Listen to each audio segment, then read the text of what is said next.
Hello friends and welcome back to my channel Teacher Sneha.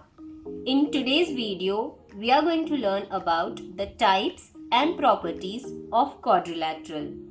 But before I would actually begin with the concept explanation, I want to take a short while to thank two of my viewers, Adya and Arav, for their sweet and kind messages of appreciation.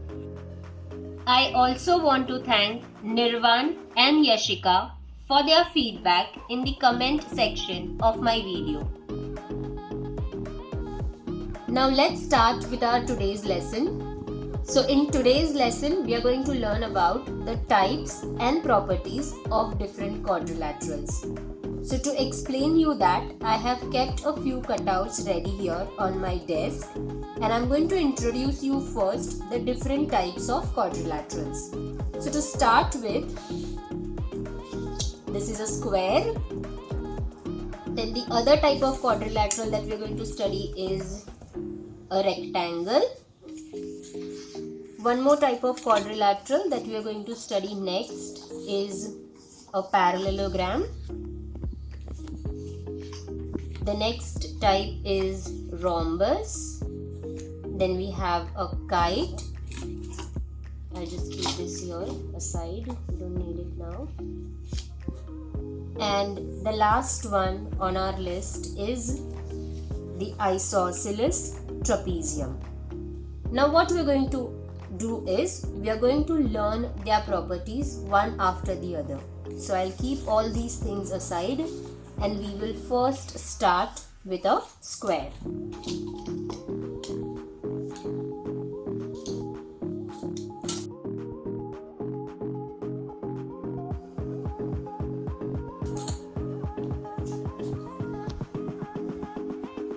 So this type of quadrilateral is called as a square. As we have already learned and most of us know, the properties of square is that it has all four sides equal, all four angles are 90 degrees, that means all four angles are right angles. The other property of square is the diagonals of the square. These are the diagonals of the square. They are equal, as well as the property is that they bisect each other in a perpendicular. Now what does this mean that they bisect each other? They bisect each other means when they intersect each other. Suppose if I will fold this square, when the diagonals will intersect each other, these diagonals will intersect each other at a 90-degree angle. At the same time, the point of intersection of the angle will divide the diagonal into two equal parts. That is why we call it as the diagonals are perpendicular bisector. So this part of the diagonal is exactly equal to the other part of the diagonal. Now the next property that we are going to study is how many lines of symmetry a square has.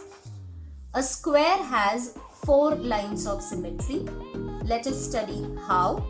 Suppose if I will fold this square diagonally like this, it got divided into 2 equal halves.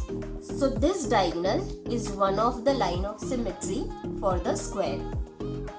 Then if I will fold this square on the other diagonal, it will also divide my square into 2 equal halves.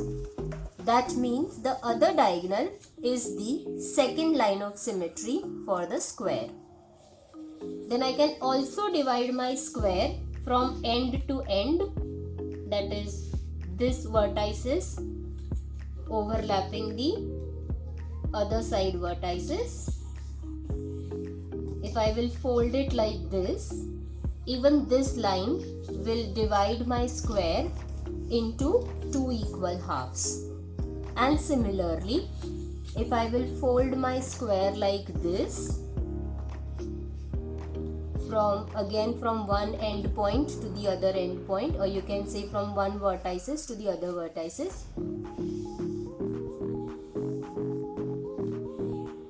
it will also divide my square into two equal halves. So this indicates that the square has altogether 4 lines of symmetry. You can see clearly here that I have drawn them with 2 red lines and 2 black lines that indicate the diagonal of the square. Now, the next important property after lines of symmetry is rotational symmetry. So what rotational symmetry a square has? A square has a rotational symmetry of order 4. Now what does this mean?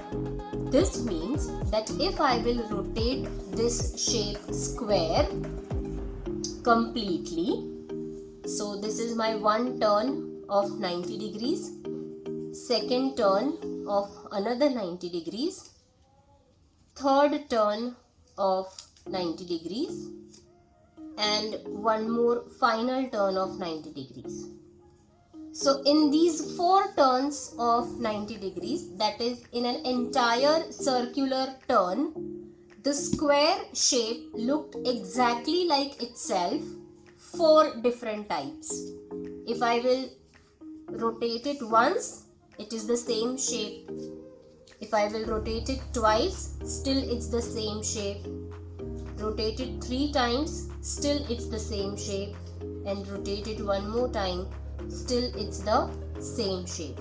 So the shape remains the same 4 times in a complete 360 degree rotation. That's why we say that the square has a rotational symmetry of order 4.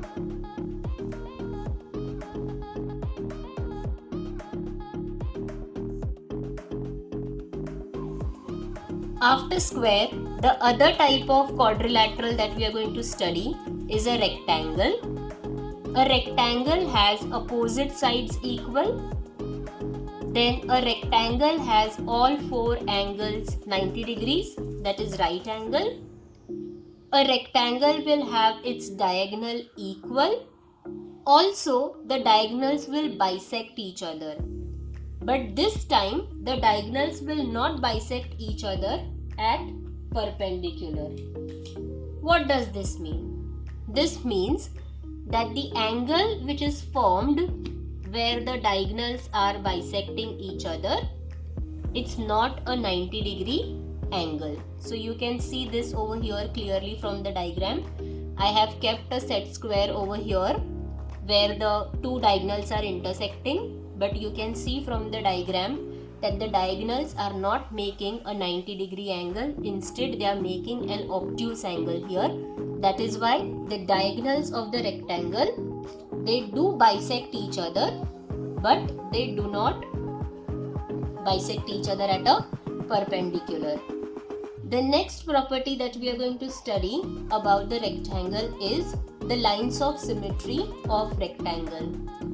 So these 2 lines which I have drawn here with red dotted line are the 2 lines of symmetry that rectangle will have.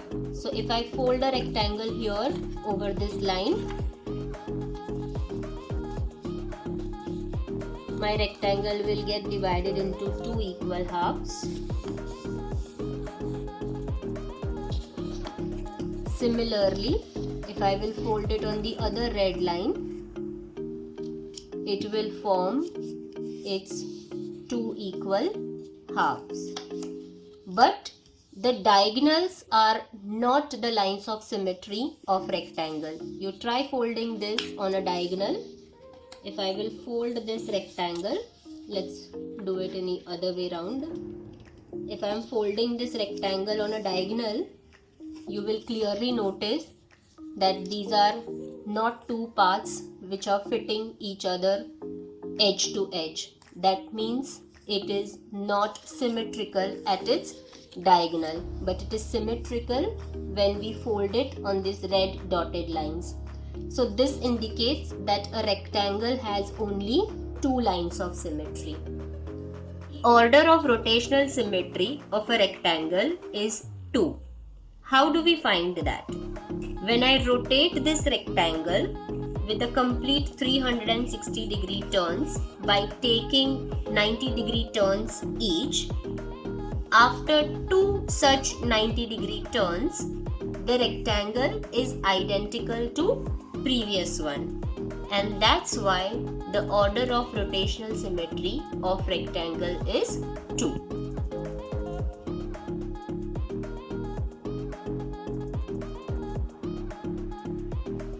The next quadrilateral that we are going to study is a parallelogram. As the name suggests, it has parallel sides. So how many parallel sides it has? It has two pairs of opposite sides parallel to each other.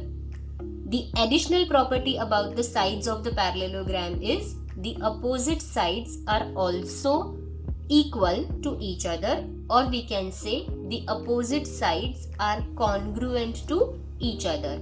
That means this side is equal to this side and this side is equal to this side.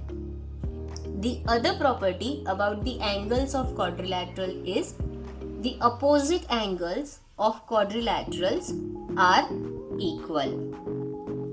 Additional property about the angles of parallelogram is, now since these two lines are parallel and I can consider this line as their transversal, these two angles will become the co-interior angles, and we already know that co-interior angles sum up to 180. That means the two adjacent angles of parallelogram will add up to 180 degrees. The property about the diagonals of parallelogram is that the diagonals bisect each other. Bisect each other means the diagonals will intersect each other at two equal halves. They will cut themselves into two equal halves, but they will not form a 90 degree angle where they are intersecting each other. You can keep a set square here and check that the angle made where the diagonals are intersecting each other is not 90 degree. However, the two parts that are made after cutting the diagonal into two equal parts are same. Now the next property is about the lines of symmetry of parallelogram. If I will fold this parallelogram here in the center, you can see that it's not fitting edge to edge. Okay, the two edges are not coinciding with each other.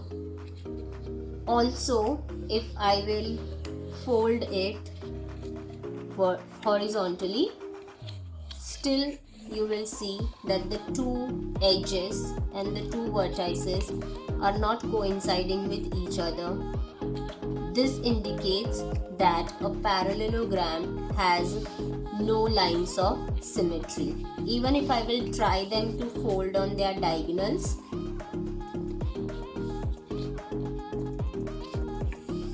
the two halves that are made of a parallelogram, you can see that nowhere they are meeting each other end to end.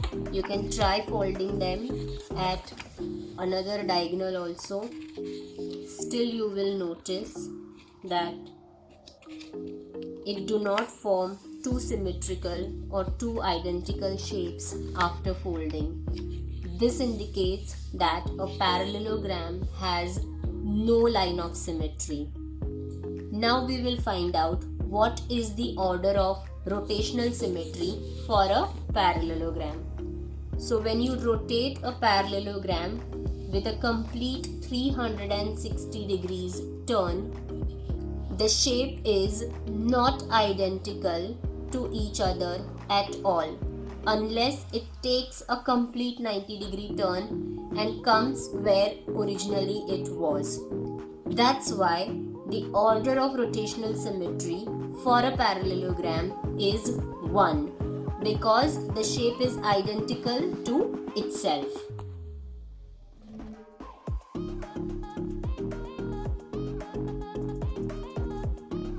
The next type of quadrilateral that we are going to study today is a rhombus.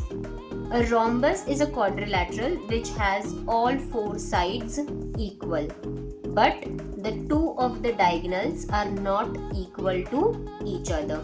That means the diagonals are not congruent, but all four sides are congruent. The property about the angles of rhombus is the opposite angles of rhombus are congruent, or we can say the opposite angles of rhombus are equal. The other property about the diagonals of rhombus is the diagonals are perpendicular bisector to each other. What does this mean? This means that wherever the two diagonals cut each other, they make an angle of 90 degree and they cut each other into two equal halves. We can check this by keeping a set square here, and you will see where the two diagonals are intersecting each other, or we also call that as two diagonals cutting each other. They are equally dividing into two equal halves, and at the same time the point of intersection, they are showing that the angle formed is 90 degrees. This is the property about the diagonals of rhombus. Now we will find out about the lines of symmetry of rhombus.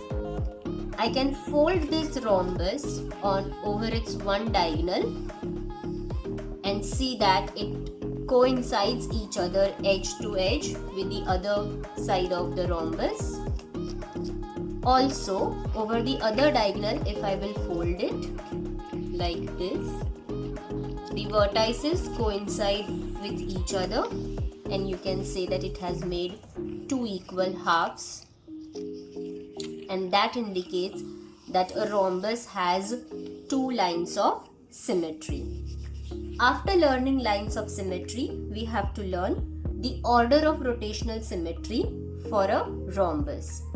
So when I will rotate the rhombus for a complete 360 degrees, after two such 90 degree turns, the rhombus will have an identical shape to the previous one. That's why we say that the rotational symmetry of rhombus is of order 2.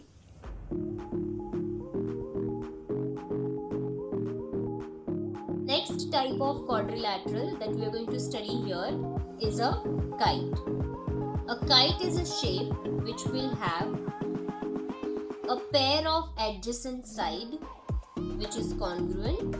So these two adjacent sides are congruent and these two adjacent sides are congruent. The other property about the angles of kite is a kite has one pair of opposite angles congruent. The property about the diagonals of kite is that the longer diagonal is always a perpendicular bisector to a shorter diagonal. So this is the shorter diagonal, and you can see that the longer diagonal is cutting the shorter diagonal at a 90 degree angle that is perpendicular, and it makes two equal halves. We can check this by keeping a set square here, and you can see that the 90 degree angle is clearly formed. Now learning about the lines of symmetry of kite. A kite has only one line of symmetry. So if I will fold the kite over the longer diagonal, it gets folded into two equal halves. This indicates that the kite has one line of symmetry. Now we have to find out the order of rotational symmetry for kite. When I will rotate the kite for a complete 360 turns, it will be exactly identical to its original shape only once. That is why the order of rotational symmetry for kite is 1. These are the properties of kite.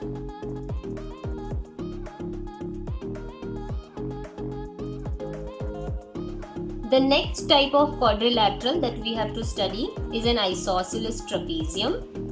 In an isosceles trapezium, it will have one pair of its sides parallel to each other and the other pair of non-parallel sides congruent to each other. Congruent means equal to each other.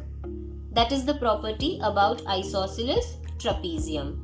Some students or some people also called this as isosceles trapezoid. The property about the angles of isosceles trapezium is that the adjacent angles add up to 180 degrees. Why? Now since the two sides are parallel to each other, this side can act as a transversal, and when a transversal cuts two parallel sides, the co-interior angles sum up to 180. That is why the two adjacent angles of an isosceles trapezium add up to 180. The other property about the isosceles trapezium is that its adjacent angles are congruent to each other. So the base angles will be congruent to each other. At the same time, the top angles will also be congruent to each other. Now talking about the lines of symmetry of isosceles trapezium, if I will fold this trapezium over here in the center, it will fit edge to edge and it will form two equal halves of it. That's why the isosceles trapezium has one line of symmetry. Now we will find out about the order of rotational symmetry. This is your isosceles trapezium.